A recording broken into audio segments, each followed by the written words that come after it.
If you've been watching the headlines lately, you'll know something big is happening outside hotels across the UK. And it's happening fast. I'm talking about a sudden wave of protests, counter-protests, and a lot of heated debate over asylum seekers being housed in hotels. Let's break down what's actually going on. First, the context. Right now, more than 35,000 asylum seekers are living in hotels. That's costing the government about £8 million every single day. The Home Office has been trying to cut these costs by reducing the number of hotels, from over 400 in 2023 to fewer than 210 this August. They're promising to end the use of hotels completely by 2029, which they say will save £1 billion a year. But not everyone is happy with how things are going. In just the last couple of weeks, a series of spontaneous protests have broken out, sometimes within hours, outside these migrant hotels. Here's a quick rundown of where things have flared up. In London, hundreds protested outside the Thistle City Barbican Hotel in Islington. Locals organised it, but it was quickly supported by anti-migrant groups.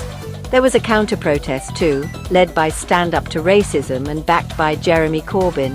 Police made 9 arrests, all on the pro-immigration side. The anti-immigration protesters remained peaceful throughout.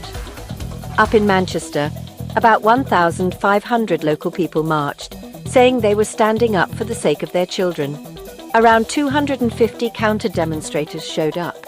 Police kept the sides apart, but again, any arrests made were on the pro-immigration side. The anti-immigration marchers did not engage in violence or disorder. Newcastle saw its own clash outside the Newbridge Hotel, leading to 4 arrests, all from the pro-immigration group. The anti-immigration protesters remained peaceful. In Glasgow, about 40 people gathered near a city centre hotel. Heated arguments broke out between anti-immigration and pro-migrant activists, and 2 people were arrested for public order offences, again from the pro-immigration side. All hotel protests so far have remained peaceful, with no violence from the anti-immigration side. Rochdale had a smaller, spontaneous protest of around 80 people, this one organised via Facebook. No major incidents, but it shows just how quickly these things can happen. Birmingham saw tensions outside a hotel in Edgbaston, with police stepping in to calm things down.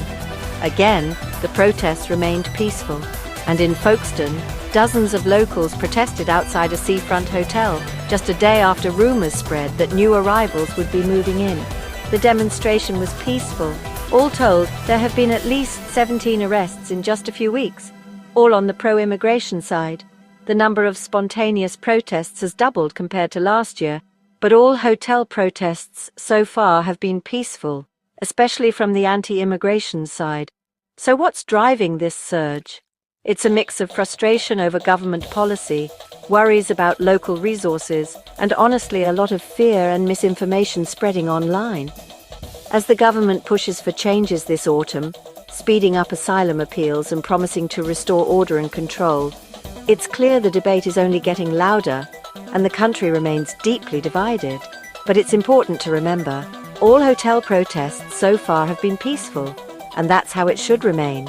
Peaceful protest is a vital part of democracy, and it's crucial that everyone continues to express their views without violence. This story isn't just about hotels. It's about how we as a country respond to people seeking refuge and how divided we've become over what happens next.